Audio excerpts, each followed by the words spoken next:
everyone. So, I found this absolutely amazing book that was published in 1922 called Men I'm Not Married To, and it is just completely full of 99-year-old snark. Written by Dorothy Parker, who I have no doubt was a force to be reckoned with. It starts with a poem and goes on to talk about various men who she is very much not married to. Some sections are practically essays, and others are only one sentence, though I imagine that sentence being said with complete and utter scorn. The whole thing isn't super long, but I'm still only going to read a few sections, the poem at the start, and then two of the gentlemen she's not married to. I'm not sure I can do her words justice, but I will try my best. Oh, and despite being 99 years old, I find that Henry's section is still remarkably relevant. Anyway, here we go.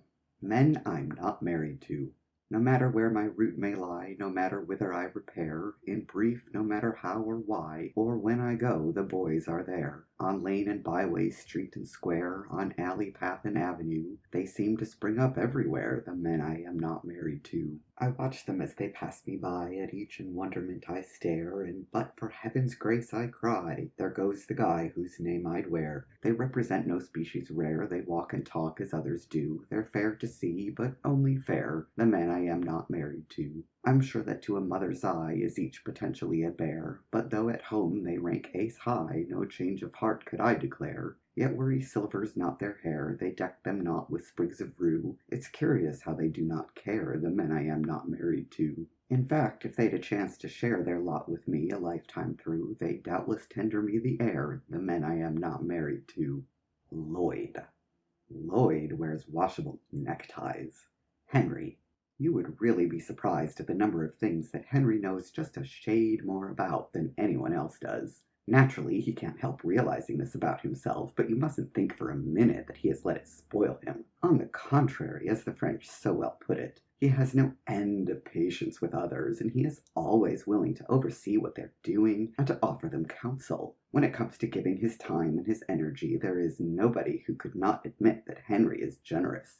To a fault, I have even heard people go so far as to say. If, for instance, Henry happens to drop in while four of his friends are struggling along through a game of bridge, he does not cut in and take a hand, thereby showing up their playing in comparison to his. No, Henry draws up a chair and sits looking on with a kindly smile. Of course, now and then he cannot restrain a look of pain or an exclamation of surprise or even a burst of laughter as he listens to the bidding, but he never interferes. Frequently, after a card has been played, he will lean over and in a good-humored way tell the player what he should have done instead, and how he might as well just throw his hand down then and there, but he always refuses to take any more active part in the game. Occasionally, when a uniquely poisonous play is made, I have seen Henry thrust his chair aside and pace about in speechless excitement, but for the most part he is admirably self-controlled. He always leaves with a few cheery words to the players, urging them to keep at it and not let themselves get discouraged. And that is the way Henry is about everything.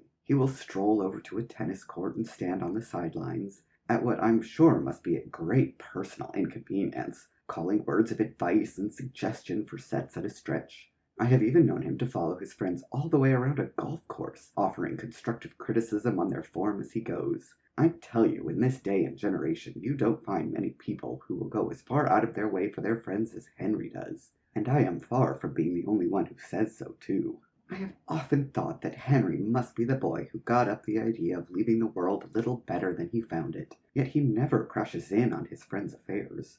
Only after the thing is done does he point out to you how it could have been done just a dash better. After you have signed the lease for the new apartment, Henry tells you where you could have got one cheaper and sunnier. After you are all tied up at the new firm, Henry explains to you where you made your big mistake in leaving the old one. It is never any news to me when I hear people telling Henry that he knows more about more things than anybody they ever saw in their lives, and I don't remember ever having heard Henry give them any argument on that one.